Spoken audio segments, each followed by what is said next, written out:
छत्तीसगढ़ सामान्य अध्ययन से संबंधित 10 प्रश्नों पर रोज हम डिस्कशन करते हैं, जो कि सीजीपीएससी और सीजी व्यापम के परीक्षाओं के लिए बहुत ज्यादा इंपॉर्टेंट हो सकता है।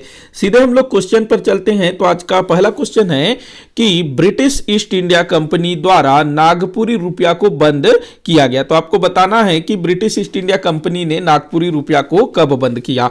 तो देखो, ये जो नागपुरी रुपया है ना, ये नागपुर का जो भोसला शासक था, नागपुर आज के समय में कहां पर है, महाराष्ट्र में है। तो नागपुर के जो भोसले शासक थे, जो हमारे छत्तीसगढ़ पर भी रूल करते थे, तो वो जो है अपने राज्य क्षेत्र में अपना नागपुरी रुपया चलाते थे। देखो, पहले क्या था ना, जिस समय हमारे भारत में अंग्रेजों का हुकूमत था, उसी समय अगर हम काफी पहले देखें तो साथ साथ में दूसरे राजाओं का भी रूल था। तो सब जो है अपने अपने क्षेत्र में अपना अपना रुपया करेंसी चलाते थे। तो जो नागपुर के भोसले शासक थे, वो जो है अपने राज्य क्षेत्र में नागपुरी रुपया चलाते थे। जो मराठे थे, वो नागपुर में भोसले के नाम से शासन कर रहे थे। जैसे कि नागपुर में भोसले थे, इंदौर में होलकर थे, ग्वालियर में सिंधिया थे, वडोदरा में गायकवाड़ थे। तो नागपुर में भोसले, तो इनके द्वारा नागपुरी रुपया चलाया गया। हमारा छत्तीसगढ़ भी इन्हीं नागपुर के भोसला शासकों के अधीनस्थ था। तो हमारे छत्तीसगढ़ में भी मराठा काल में यही नागपुरी रुपया चलता था। तो अंग्रेजों ने क्या किया, नागपुर समेत संपूर्ण छत्तीसगढ़ को हमारे छत्तीसगढ़ समेत संपूर्ण नागपुर जो साम्राज्य है उसको अपने अधिकार में कर लिया और 5 जून 1855 को नागपुरी रुपया को बंद कर दिया गया। ध्यान रखेंगे, 5 जून 1855, यहां मैंने डेट नहीं लिखा है, खाली जून 1855 लिखा है। तो 5 जून 1855 को नागपुरी रुपया को बंद किया गया और जो अंग्रेजों का जो करेंसी था उसको लागू किया गया। तो इसका आंसर हो जाएगा ब। अगला क्वेश्चन दिया हुआ है, किस सूबेदार के शासनकाल में खालसा भूमि को परगना में बदला गया।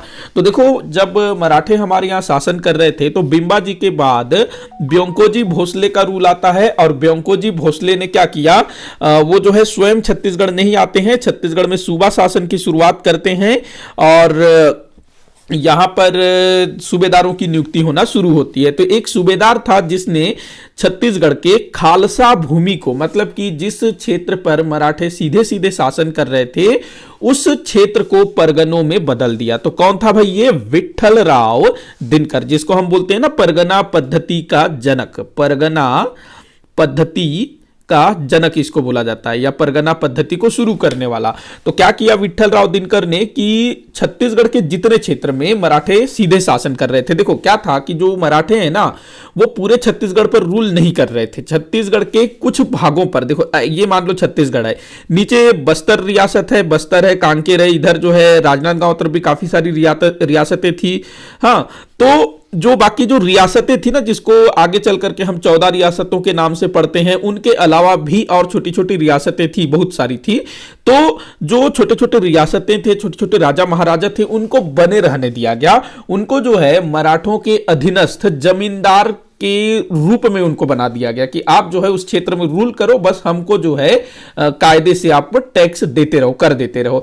तो बस्तर समेत, कांकेर समेत और भी बहुत सारी रियासतें थी। बाद में अंग्रेजों ने फिर 14 रियासतों को, 14 जो छोटे राज्य थे उनको जमीन रियासत का दर्जा दिया और बहुत सारों को जो है सीधा विलय कर दिया गया। और बचा शेष क्षेत्र जिस पर कोई छोटा मोटा राजा शासन नहीं कर रहा था, जिस पर कलचुरी सीधे शासन कर रहे थे, जिसमें रतनपुर वाला क्षेत्र था, रायपुर वाला क्षेत्र था। मतलब कि जो रतनपुर बिलासपुर आसपास का जो बहुत बड़ा एरिया है, रायपुर दुर्ग के आसपास का जो बहुत बड़ा एरिया है, उस पर सीधे कलचुरी शासन कर रहे थे, रायपुर शाखा से, रतनपुर शाखा से। तो उस क्षेत्र पर मराठे भी सीधे सीधे रूल कर रहे थे। और बाकी जो क्षेत्र था, जो छोटे छोटे राजे महाराजे थे, जैसे कि इधर अगर आप देखोगे बलौदा बाजार में सोना खान जमींदारी भी था ना, तो वहां वो भी जमींदारी क्षेत्र था, वहां पर भी मराठों का सीधा सीधा शासन नहीं था, वहां पर जमींदार के माध्यम से शासन कर रहे थे। तो वैसे क्षेत्र काफी सारे थे। तो उन क्षेत्रों को छोड़ करके जिन पर सीधा सीधा मराठों का शासन था, उसको बोला जाता था खालसा क्षेत्र। खालसा क्षेत्र। अगर आपसे पूछा जाए कि मराठा काल में किस तरह के क्षेत्र थे, तो दो प्रकार के क्षेत्र थे। एक था खालसा क्षेत्र, जिस पर मराठे सीधे सीधे हुकूमत करते थे, वहां पर खुद ही जो है मराठा टैक्स लगाते थे और खुद ही टैक्स कलेक्ट करते थे। इसके बाद जो दूसरा क्षेत्र होता था वो होता था जमींदारी क्षेत्र, जहां पर जमींदारों के माध्यम से जो छोटे मोटे जो राजा थे ना, छोटे मोटे क्या, किसी जमाने में बस्तर हो गया, कांकेर हो गया, बहुत बड़े बड़े राजा हुआ करते थे, तो ये लोग की हैसियत जो है ना मराठा काल में जमींदार की हो गई। तो बाकी जो क्षेत्र था वो जमींदारी क्षेत्र कहलाता था। तो विट्ठलराव दिनकर ने क्या किया, इसी खालसा क्षेत्र को परगनों में बदल दिया और टोटल कितने परगने बनाए, 27 परगने। मेरे ख्याल से मैंने इसको थोड़ा ज्यादा ही लंबा ले लिया, तो आपको समझ में आ गया होगा कि मराठे जो है खालसा क्षेत्र पर शासन करते थे, मतलब कि सीधा जिसमें उनका रूल था वो खालसा क्षेत्र कहलाता था। उसी को 27 परगनों में विट्ठलराव दिनकर ने बांटा और परगना का प्रमुख कौन होता था, कमाविसदार। अगला क्वेश्चन हम लोग देखते हैं, रायगढ़ घराने से संबंधित नर्तक कौन नहीं है, ये आपको बताना है।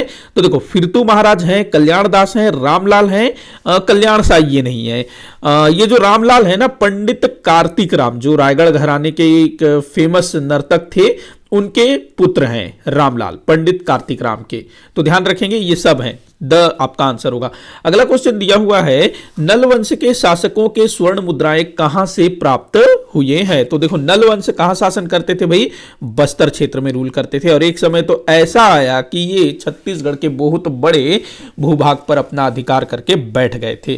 तो बस्तर में इनका रूल था, और कोंडागांव के अड़ेंगा नामक स्थान से नल वंश के शासक वराहराज, शासक का नाम भी याद रखेंगे, वराहराज नलवंश का शासक था। कोंडागांव जिला, आज का जो कोंडागांव है, वहां के अड़ेंगा नामक स्थान से वराहराज की 29 स्वर्ण मुद्राएं प्राप्त हुई हैं। मतलब ये अच्छा खासा शक्तिशाली शासक रहा होगा, तभी तो सोने का सिक्का जारी किया था। तो ध्यान रखना है, नलवंश बस्तर क्षेत्र में रूल करता था। वराहराज एक शासक हुआ जिसको नलवंश का वास्तविक संस्थापक भी कहा जाता है। इसकी 29 स्वर्ण मुद्राएं आज के कोंडागांव जिले के अड़ेंगा नामक स्थान से प्राप्त हुआ है। अगला क्वेश्चन दिया हुआ है, संविधान सभा में छत्तीसगढ़ से कौन से नेता निर्वाचित नहीं हुए थे। संविधान सभा की स्थापना कब हुई, 1946 में। इसकी स्थापना क्यों हुई थी, भारत के भावी संविधान के निर्माण के उद्देश्य से। तो इसमें जो है देश भर में जो जितने भी क्षेत्र में अंग्रेज सीधे सीधे रूल कर रहे थे, अभी जैसे मैंने बताया ना खालसा क्षेत्र, जमींदारी क्षेत्र, तो भारत पर अंग्रेजों का शासन भी कुछ कुछ ऐसा ही था।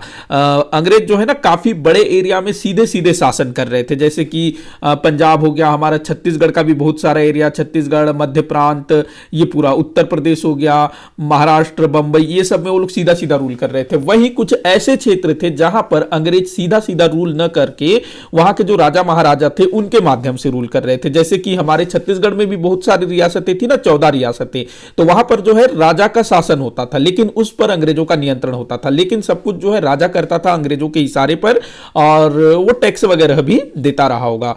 जैसे कि इसके अलावा कश्मीर था, हैदराबाद था, जूनागढ़ था, त्रावणकोर था, बहुत सारे बड़े बड़े रियासतें थी जो अंग्रेजों के जमींदार शासक या फिर कहे रियासत के रूप में थे, अंग्रेजों के अधीनस्थ रियासत थे।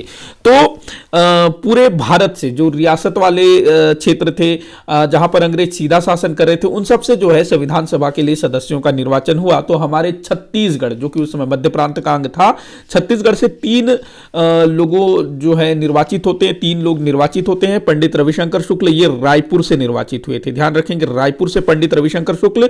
ठाकुर छेदीलाल ये बिलासपुर से निर्वाचित हुए थे। आपको ये भी ध्यान रखना है कौन कहां से निर्वाचित हुआ था। घनश्याम सिंह गुप्त दुर्ग से निर्वाचित हुए थे। ठाकुर प्यारेलाल सिंह ये जो है इसमें नहीं थे। तो ये 3 लोग निर्वाचित हुए थे, पंडित रविशंकर शुक्ल रायपुर से, ठाकुर छेदीलाल बिलासपुर से, घनश्याम सिंह गुप्त दुर्ग से। इसके अलावा हमारे छत्तीसगढ़ राज्य में जो 14 देशी रियासतें थी, तो इन 14 देशी रियासत रियासतों के प्रतिनिधित्व के रूप में 3 लोगों का चयन हुआ था। जो रियासत थी ना, वहां पर जो राजा होता था ना, वो अपने हिसाब से किसी को भेजता था। और ये जो है ना, जो ब्रिटिश क्षेत्र कहलाते थे, ये वाले जो ये लोग जो चुने गए, वहां पर जनता के द्वारा इनका चुनाव हुआ था। ये भी ध्यान रखना है, इनका चुनाव जो है जनता के द्वारा हुआ था। और जो 14 रियासत से जो 3 लोग चुने गए थे ना, वो जो वहां के राजा महाराजा थे, वो लोग जो है अपने हिसाब से भेजे थे। अगर आप लोग चाहे तो इन तीनों का नाम बताइए, मैं अगले वीडियो में आपको बताऊंगा।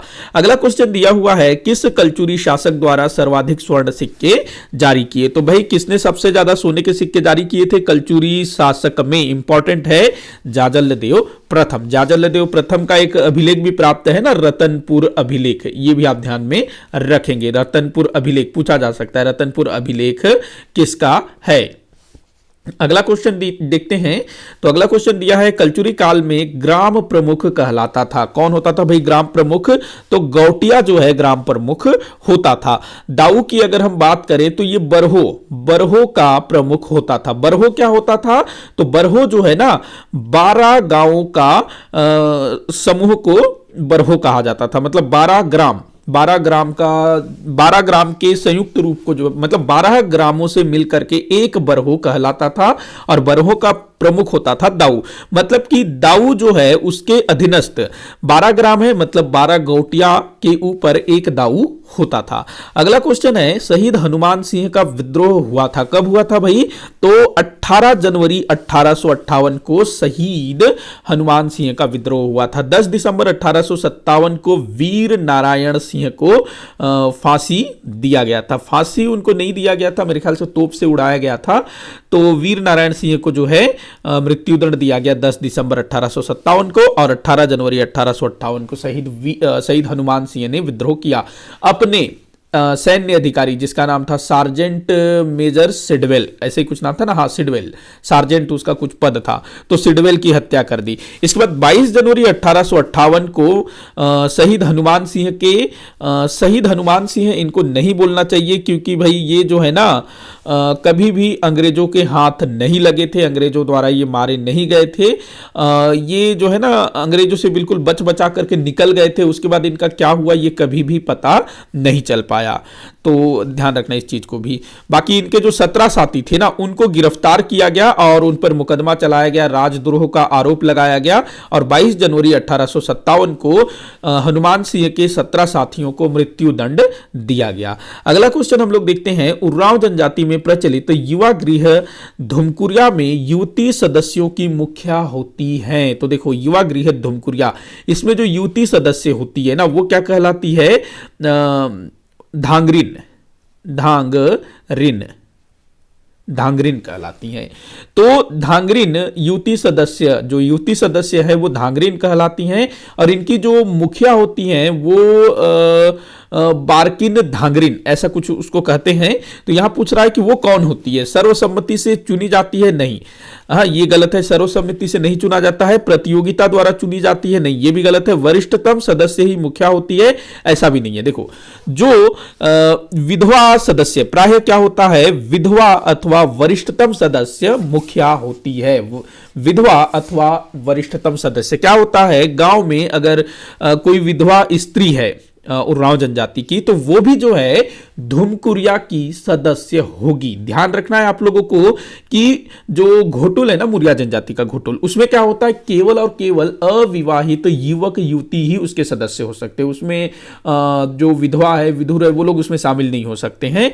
लेकिन धुमकुरिया में जो विधवा स्त्री है वो भी जो है धुमकुरिया की सदस्य हो सकती है। अगर किसी गांव में उरांव जाति की विधवा स्त्री है तो वो धुमकुरिया की सदस्य होगी, और वो जो है धुमकुरिया के युवती सदस्यों की प्रमुख होगी। अगर मान लो किसी धुमकुरिया में विधवा नहीं है, उस स्थिति में जो वरिष्ठतम युवती होगी उसको जो है मुखिया बनाया जाएगा। तो ध्यान रखना, अगर 2-3 विधवा हैं तो उनमें जो वरिष्ठतम होगी, जो बड़ी होगी, उसको जो है बनाया जाएगा मुखिया। तो इस चीज को आप लोग ध्यान में रखेंगे। तो आंसर आपका द होगा। अगला क्वेश्चन है, तारापुर विद्रोह का नेतृत्व किसने किया था? तो भाई लाल दलगंजन सिंह ने तारापुर विद्रोह का नेतृत्व किया था। तारापुर जो है ना बस्तर रियासत के अंतर्गत अंतर्गत एक जमींदारी क्षेत्र था और लाल दलगंजन सिंह का संबंध जो है ना राजघराने से था। तो इन्होंने जो है ना जब जो अंग्रेज थे उस समय अंग्रेज हमारे छत्तीसगढ़ में बस्तर में काफी हस्तक्षेप कर रहे थे, तो अंग्रेजों के कहने पर जो बस्तर का जो शासक था उसने जो है तारापुर क्षेत्र में जो टकोली है, क्योंकि ये मराठों के अंतर्गत आ रहा था बस्तर, तो अंग्रेज जो भी करते थे वो मराठों की तरफ से करते थे। मतलब कि एक तरह से अंग्रेज सीधे सीधे नहीं करते थे, वो जो है मराठों को बोलते थे कि भाई तुम जो है बस्तर से ज्यादा टैक्स कलेक्ट करो। अब बस्तर का जो राजा होगा अपने जमींदारों को बोलेगा कि भाई ज्यादा टैक्स दो, तो अंग्रेजों के इशारे पर जो है यहां पर टैक्स बढ़ाया गया, टकोली बढ़ाया गया। तो इसका जो है लाल दलगंजन सिंह ने विरोध किया, विद्रोह कर दिया और अंततः उनको सफलता मिली और जो टैक्स है बढ़ाया गया उसको जो है वापस लिया गया। तो ये आप ध्यान रखेंगे। लाल कालेंद्र सिंह ये जब भूमकाल विद्रोह हुआ ना 1910 में, उस टाइम पर थे। तो इसी के साथ आज का ये वीडियो यहीं पर समाप्त होता है। आप जो है मुझे कमेंट करके बताइएगा कि आपसे कितने क्वेश्चन सॉल्व हुए। किसी क्वेश्चन में कोई भी डाउट हो जरूर बताइएगा। वीडियो को जितना हो सके उतना आप शेयर करिएगा, लाइक करिएगा, चैनल को सब्सक्राइब करिएगा। वीडियो को आखिर तक देखने के लिए बहुत बहुत धन्यवाद।